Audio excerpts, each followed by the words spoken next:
Olá, meus alunos. Professor Celso aqui iniciando o nosso segundo bimestre. Vamos começar a conhecer a filosofia política de Platão. Já vou adiantar, quem chamar Platão de comunista é zero. Isso é algo que vocês vão encontrar no YouTube. Paciência, né?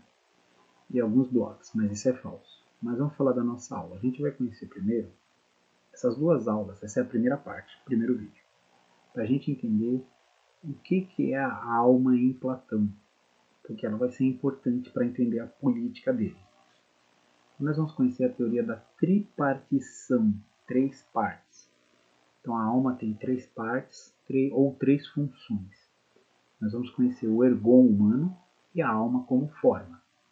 Só que antes de ver os três assuntos platônicos, a gente tem que entender uma premissa, senão o filósofo vai parecer muito bobo.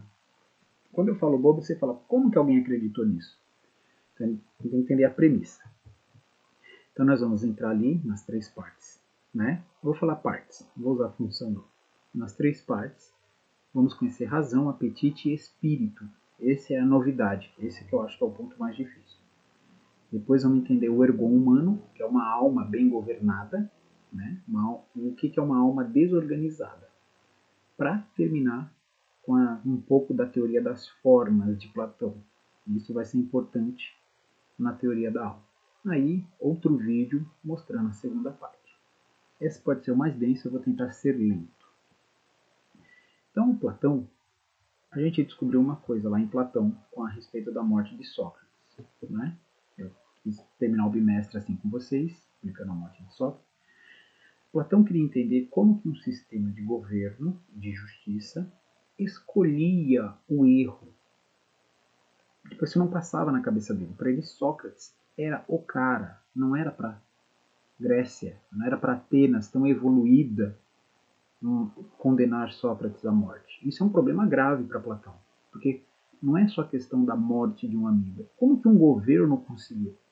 Então ele percebeu que lá os juízes eram escolhidos democraticamente. Lembra? Por isso que a última aula do bimestre é importante. Então Platão se preocupou com o que é o homem democrático, o que é o homem que nasce numa democracia. Para ele explicar o que é esse homem, ele já entende como algo errado. Ele precisa explicar o que é o ser humano. Então, vamos aqui pensar a premissa de Platão. Vocês estão vendo essa imagem? Eu estou dando bastante zoom para ficar bem visível. É um gato siamês, né? Se eu chegar e falar para vocês, é um gato siamês e não é um gato siamês. Faz sentido o que eu estou falando? Pensa um pouco, se quiser pausar, pausa. Vê se faz sentido. Suponha que uma pessoa chega para você e fala assim, eu estou saindo e entrando de minha casa ao mesmo tempo, tá? Faz sentido? Suponha que alguém fala assim, ó, eu estou morto, mas eu estou vivo. O Platão ele percebeu que assim, quando a gente tenta juntar dois contrários ao mesmo tempo, não dá. Isso é lógico, isso chama-se princípio da não contradição. Você pode não gostar de Platão, mas isso que ele está falando é válido.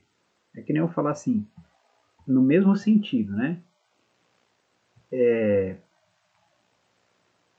Eu estou lá, mas eu estou cá. Eu quero dizer no sentido físico. Lembra? Ó, mesmo sentido ao mesmo tempo. Não dá. Então isso é uma impossibilidade. Quando alguém fala isso, ele está falando algo errado. Ele não está falando nada, ele só está soltando som pela boca. O Platão ficou pensando nisso. E aí ele percebeu uma coisa no ser humano. Bom, quem já fez uma dieta sabe que é difícil, né? Você fica com vontade de comer, mas você não pode comer. Foi aí que o Platão pensou algo. Não dá para, em mim, uma mesma coisa querer algo e também não querer, lembra? O problema é que às vezes eu quero algo, mas eu também não quero. E aí cai no problema da não contradição. Isso é bem fácil de entender. Foi aí que o Platão falou. A gente vai entender, eu vou tentar mostrar para vocês, ele vai falar assim, a alma tem partes. uma parte quer quando a outra não quer. É daí que a gente tem que começar a entender de onde que o Platão consegue falar o que ele vai falar. Lembra, o princípio da contradição não é uma coisa sobre Platão, é uma coisa sobre o raciocínio. Não existe algo que faz sentido. Então Platão vai falar assim, voltando a Sócrates. Como que as pessoas querendo justiça cometem injustiças? Tem que ter uma explicação para saber por que alguém é assim. Não é só porque acontece, porque alguém é assim. Então coloquei esse exemplo da dieta, mas a gente sabe que às vezes a gente faz coisas a contragosto. Você tem esse conflito. Então Platão vai falar, a alma tem partes. Nós somos pessoas modernas de uma sociedade cristã. Mas o Platão não é cristão. Então vamos devagarzinho antes de jogar a doutrina cristã nele, que não vai dar certo. Eu vou ler um trecho da República. Tá? Para quem não sabe, aqueles números que você vê ali no finalzinho, 436 AD, é porque a República, como o livro antigo e muitos outros, não são escritos no formato que a gente conhece, eles são pedaços. Então, todo livro antigo tem essa numeração, que é o número de linha do fragmento, porque um livro desse ele é feito de vários pedaços. Aí eles organizam e aí põem numa numeração, para fazer sentido. Platão é antes do livro, nem existia livro, tá? A República ela foi escrita em rolos, então você tem que pôr uma ordem neles. Mas vamos entender aqui o que o Platão fala. Ó. Direto da República eu vou ler. Mas já fica difícil saber se realizamos cada atividade com a mesma faculdade, ou, sendo elas três, usamos cada uma delas para uma atividade diferente. Isto é, se aprendemos com uma, irritamo-nos graças à outra que temos em nós, e ainda com uma terceira, desejamos os prazeres da comida e da geração de filhos, tudo mais que tem afinidades com esses atos. Aqui o Platão já falou que a alma tem três partes. Uma que aprende, que é a racional, uma que é ligada à raiva, tá? A intensidade, e outra aos prazeres da comida, do sexo, geração de filhos, tá? Então, o Platão usa o lance da não contradição para defender que a alma tem partes. Porque como que eu posso querer e não querer algo? Tem que ser com partes diferentes, não dá para ser com a mesma. E aí ele vai apresentar a tripartição da alma. Duas vocês vão entender muito fácil. Uma é a parte racional, que ele vai falar que o ser humano tem uma parte racional, não é parte de pedaços, tá? Tem algo no ser humano que cuida do pensamento e tem algo que cuida das apetites. Eu vou aqui ser um pouco rigoroso. Não falem vontades, vamos falar apetites. E uma outra é a espirituosa. Devagarzinho, tá? Vou explicar. A espirituosa é a mais diferente. Então vamos lá. Parte racional. Vocês não precisam gravar as palavras em grego. Eu coloquei para vocês conhecerem. Ele vai falar que é a parte central do ser humano, que mesmo depois que ele morre, é que continua. Essa parte é eterna, sua parte racional, tá? É a parte da alma que deve governar tudo, e eu vou explicar por quê, tá? É aquela que conhece, ela é a única que pode entender o bem, porque o bem é uma questão de conhecimento, isso vai seguir, tá? E que assim, é uma parte tão boa na gente que só dela pensar o bem ela já vai na direção do que é bom. Ela não tem contratempo, é direto. Pá, entendeu? Vai. O pensamento quando entende não é na hora, tá? Então essa é a parte que a gente chama de racional, a parte racional do ser humano, do pensamento. Ele vai defender a epitomia, pode ler como U, tá? É a parte apetitiva, de apetites. Lembra? Fome, apetite, apetite sexual.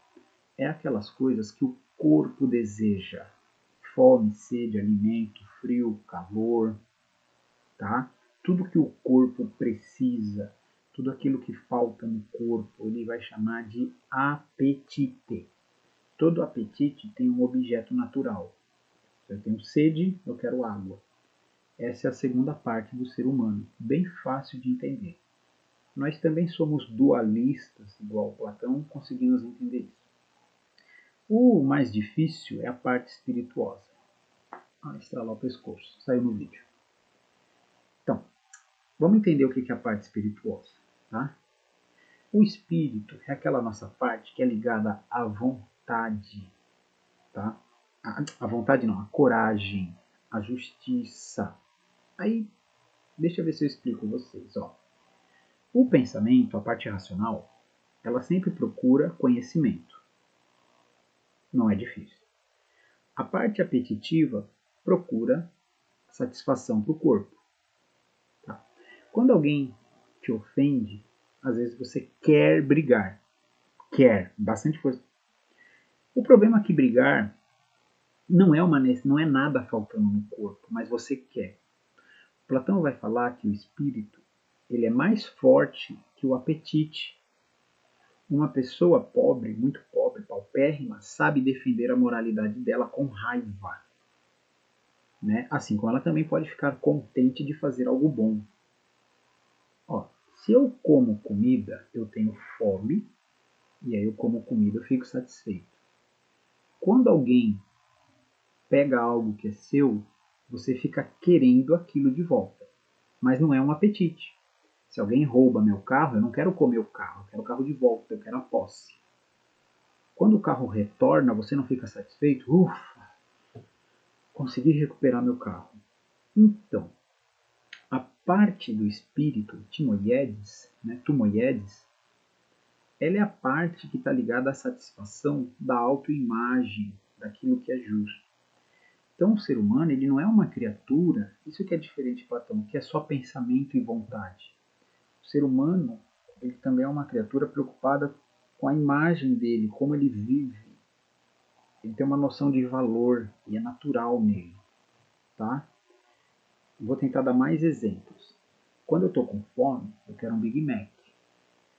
Quando eu participo de uma competição e ganho, eu quero prêmio. Isso não é do corpo. Isso não é do corpo. Eu posso ficar até muito nervoso, mas não é do corpo. Quando eu salvo uma criança de se afogar e me condecoram, eu fico satisfeito, eu fico feliz comigo mesmo por algo que eu fiz. Mas eu sinto honra. Se alguém te destrata, é a parte do espírito, tá? A parte do espírito que envolve a autoimagem que faz isso. É um pouquinho lento, mas vamos devagar, tá? Eu quero que vocês percebam que o espírito é aquela parte que... Mas é quando você fala assim, eu sou gente, me respeita. Entendeu? Isso é o espírito. Tudo bem? Vamos continuar. Como o ser humano tem 3 partes, elas têm que trabalhar bem. Se elas não trabalharem bem, você é uma pessoa que não faz o que sabe ser o melhor, não procura o que é bom para você, né? E é um escravo dos apetites. Então Platão vai explicar o seguinte: se você olhar uma faca ela é toda feita para aquilo que ela vai ser usada. Cada parte da faca é feita para o fim dela. Ela tem que ser bom de segurar, tem que ter um bom corte, um bom formato de lâmina, tudo tem que colaborar. Quando as coisas são construídas para aquilo que elas são feitas, elas são construídas de acordo, as coisas vão para aquilo que elas são feitas. A gente vai falar finalidade, tá? Aí eu vou apresentar uma palavra, é teleologia, mas não precisam gravar. É só para você saber que algo funciona bem, algo vai bem, quando toda a natureza dele colabora. Então, por exemplo, quero ser um atleta, eu trabalho o meu corpo e a minha mente para isso. Tem que ser o todo, não pode ser só uma parte. Tá? O Platão vai falar o seguinte: o ser humano é razão, espírito e apetite. Mas de onde que vai vir a unidade? Como que essas 3 coisas vão trabalhar? Né? Porque o ser humano procura desejos, não é o mesmo que apetite. Você quer ser honrado, você quer sucesso na sua vida. Isso vem do espírito, né? Mas quem é que conhece as coisas? Quem é que vai mandar? Não pode ser o apetite, senão você é menos que um animal. A razão, ó, o espírito, ele identifica as coisas, ele identifica essa parte, mas ele é um pouquinho burro. Então Platão vai falar que é a razão que tem que comandar. Ela que comanda. Ela é a única que pode conhecer o que é bom, manda no espírito, o espírito obedece. Você sempre se indigna quando você entende algo errado, entendeu? A razão mandando. E, às vezes, a dignidade é tão forte que você aceita passar fome. Você fala, eu não quero isso. Então, o espírito é muito forte, mas ele não é capaz de conhecer. Tem que ser a razão. A razão tem que dominar o ser humano. Porque, assim, você você não tem uma alma, você é uma alma, tá? Você é uma alma. E a parte mais preciosa da sua alma é a razão, tá? Vamos ler aqui o Platão. E não notamos, disse em muitas outras situações, que quando os desejos forçam alguém a agir sem usar a razão, ele profere insultos contra si mesmo, e sentindo um ímpeto contra o que, dentro dele, tenta violentá-lo como numa luta entre duas facções rebeldes, o ímpeto de tal forma torna-se aliado da razão e, associando aos desejos, embora a razão tente persuadi-lo de que não deve, o ímpeto lhe opõe resistência. Não diria eu que eu não dirias, creio eu, que nunca percebeste isso ou em ti mesmo ou em outra? O que o Platão está falando aqui de um modo muito sofisticado, que, por exemplo, quando alguém, por exemplo, ele comete uma injustiça, mesmo que você queira, você fala, eu não quero isso, mesmo que eu precise. Então o Platão vai falar, o espírito consegue agir contra os desejos do corpo. Deveria ser apetite, tá? O espírito consegue superar o corpo por causa da dignidade, da justiça que você percebe em você, em relação a você. Então ele obedece à razão, porque a razão percebeu o problema. Aí o espírito fala, o quê? O corpo espera? O corpo espera. Tá? Platão está falando algo que a gente diz muito fácil, né? Pô, uma pessoa sem dignidade, o Platão falaria que é uma pessoa sem espírito. Ainda coloca outra aqui, ó. É um diálogo. Parece-me, disse, que não estamos esquecidos disso. Devemos a respeito de cada um de nós lembrar que, se cada uma das partes que há em nós cumpre a tarefa que lhe é própria, seremos justos também por cumprir nossas tarefas. Aí responde, é algo que devemos lembrar-nos, é muito, disse ele. Então, o comandar cabe à razão, porque ela é sábia e cuida da alma toda. E a impetuosidade cabe ser submissa à razão e sua aliada? O que o Platão chamou de impetuosidade é o espírito, às vezes essa força que o ser humano tem. Porque os desejos do corpo são muito fortes, a razão não consegue controlar, mas o espírito consegue. Então, voltando lá para o início da aula, quando você quer e não quer algo, é a razão falando para o espírito, isso é vergonhoso, hein? Tenha vergonha na cara, não faz não. Aí o espírito se opõe contra a vontade. É que nem vamos supor, você está com sede. Alguém vai te dar um copo d'água, mas cospe e fala, toma, você está com sede. Você bebe? Não, você não bebe. Né? Você vai sentir Você viu que a pessoa quer te ofender. O que o Platão vai falar? Isso é o espírito. Mesmo que você esteja com sede, o seu espírito vai falar, não bebe. Eu não vou beber. Tá? É o ímpeto. Então Platão vai falar que, embora o ímpeto pareça ser muito certo, ele é meio burrinho. Então ele obedece à razão. Ele sempre obedece. Sempre, sempre. Quando tudo isso no ser humano dá bem certo, a razão é forte, manda no espírito e ele controla o corpo, tudo que o ser humano for fazer, ele vai ter muita felicidade e sucesso, porque ele é igual a faca, lembra? Todas as partes dele ajudam naquilo ali.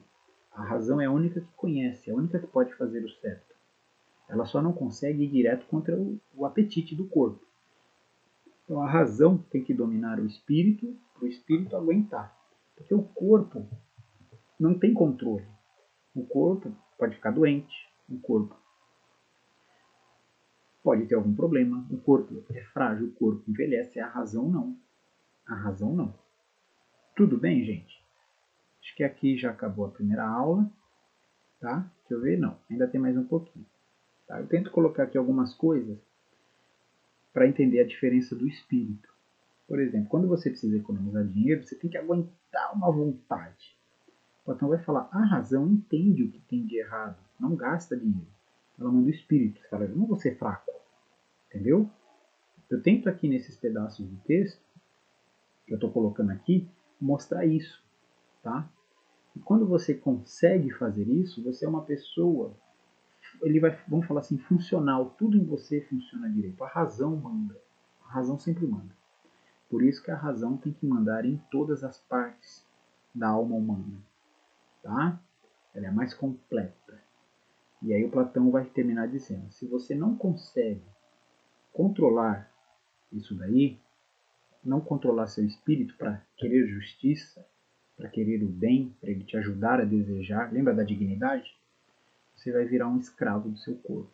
Você vai ficar pior que um animal. Nenhum animal é escravo do corpo, o ser humano consegue. Tudo bem? Ficou um pouco longo, mas o professor quer que vocês entendam bem essas três partes, que cada uma dessas partes faz. Certo? Vou terminar aqui e a gente vai para o próximo vídeo, que é a segunda parte da aula. Tudo bem?